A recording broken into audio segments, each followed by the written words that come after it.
गुरु प्यारी साध संगत जी, आप सबको राधा स्वामी जी। संगत जी, आज की हमारी साखी एक पुलिसकर्मी भाई सत्संगी की साखी है।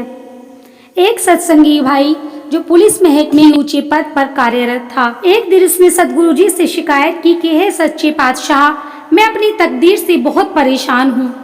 मैं जिस काम में हाथ डालता हूँ वो काम बनते बनते बिगड़ जाता है, बार बार फेल हो जाता हूँ। इसलिए मेरे साथ कोई परिवारवादी भी काम नहीं करना चाहता। मैं रोजाना मालिक की भजन बंदगी करता हूँ, मालिक को फरियाद भी करता हूँ कि हे मालिक, मेरे साथ जो भी हो अच्छा हो, लेकिन मेरे साथ हमेशा गलत होता है, असफलता मिलती है। इस पर सदगुरु समझाते हैं कि वो कुल मालिक किसी के साथ कभी गलत नहीं करता। उसके किए गए हर कार्यों में कोई राज जरूर छुपा होता है जिसको हम समझ नहीं पाता। यहाँ पर सदगुरु उसको समझाने के लिए बहुत ही प्यारी साखी फरमाते हैं। संगत जी, आप सबसे निवेदन है कि साखी को पूरा सुने। सदगुरु कहते हैं कि गांव में एक फकीर रहते थे। वो फकीर उस कुल मालिक की भजन बंदगी में लीन रहा करते थे।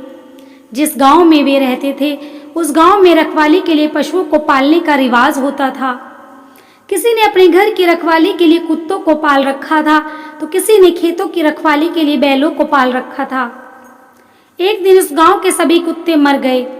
जब ये बात गांव वालों को पता चली तो गांव वाले भागते भागते उस फकीर के पास पहुंच गए।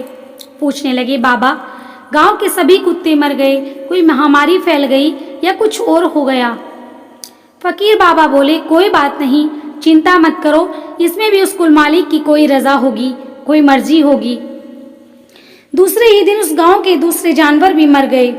किसी के बैल मर गए, किसी के मुर्गे मुर्गियां मर गईं। गांव वाले परेशान हो गए और फिर से जाकर फकीर बाबा के पास चले गए। वहां जाकर बोले, बाबा, पहले सभी गांव के कुत्ते मर गए, अब बाकी जानवर भी मर गए। हमें जल्दी से इसका कोई उपाय करना होगा, नहीं तो हमारे काम रुक जाएंगे। ये महामारी कहीं हम इंसानों में भी ना फैल जाए, नहीं तो जानवरों की तरह इंसान भी मरने लगे। कृपया हमें इसका कोई ऐसा उपाय बताएं। इस पर वो फकीर बाबा बोले, इसकी चिंता क्यों कर रहे हो? वो मालिक जो इस पूरी सृष्टि को चला रहा है, क्या उसको इसके बारे में नहीं पता? क्या उसको हमारी परवाह नहीं है? वो सब जानता है और ये जो भी हो रहा है इसमें उसकी कोई मर्जी ही होगी।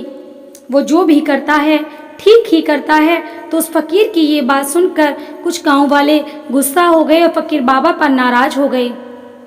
कहने लगे कि पिछली बार भी जब कुत्ते मर गए थे तब भी इन्होंने ऐसा ही कहा था कि चिंता मत करो, सब कुछ उस मालिक की मर्जी से हो रहा है। जबकि ऐसा कैसे हो सकता है कि सभी जानवर एक साथ कैसे मर सकते हैं? गांव वाले वहां से गुस्सा होकर चले गए। उसके कुछ दिनों के बाद ही रात के समय दूसरे गांव से लूट करके डाकू इस गांव में आ गए। और जब डाकू इस गांव में प्रवेश करते हैं तो गांव में इतना वीराना देखकर आपस में बात करने लगे कि यहाँ ना कोई कुत्ता है ना कोई दूसरा पालतू जानवर है, कि लगता है यहाँ कोई नहीं रहता। इसलिए डाकू वहां से चले गए। अगले दिन सुबह गांव वालों को जब ये बात पता चली कि डाकू आस पड़ोस के गांव को लूट कर हमारे गांव में भी आए थे और बिना कोई कुछ किए ही चले गए, तो ये सुनते ही सभी गांव वाले भागकर उन फकीर बाबा के पास पहुंच गए। उनके पैर पकड़ लिए। तब वे फकीर बाबा गांव वालों को समझाने लगे कि हमें उस कुल मालिक से कभी किसी की बात की शिकायत नहीं करनी चाहिए, कि वो ऐसा क्यों कर रहा है, कि वो वैसा क्यों कर रहा है। वो जो करता है, जो भी सुख देता है या दुख देता है, वह अच्छा ही करता है। अगर वो हमें मार भी डालता तो उसमें भी हमारी अच्छाई ही छुपी होती। वो मालिक हमें इसलिए मृत्यु नहीं देता, हमारा समय संसार में पूरा हो गया है, बल्कि इसलिए मृत्यु देता है कि उस समय हमारा मर जाना ही हमारे लिए अच्छा होगा। लेकिन हम उसकी रजा नहीं समझ सकते, हमें केवल उसका शुक्र करना चाहिए, उसकी रजा में रहना चाहिए। जब बच्चा पेट में होता है, अभी 4 ही महीने हुए होते हैं कि वो मालिक बच्चे में जान डाल देता है और बच्चा माँ के पेट में बिना श्वास के पानी में डूबा रहता है। जो हमें बिना श्वास के माँ के पेट में पानी में रख सकता है और हमें बिना मुंह के माँ के पेट में भोजन दे सकता है, तो क्या वो इस संसार में हमारी रखवाली नहीं कर सकता?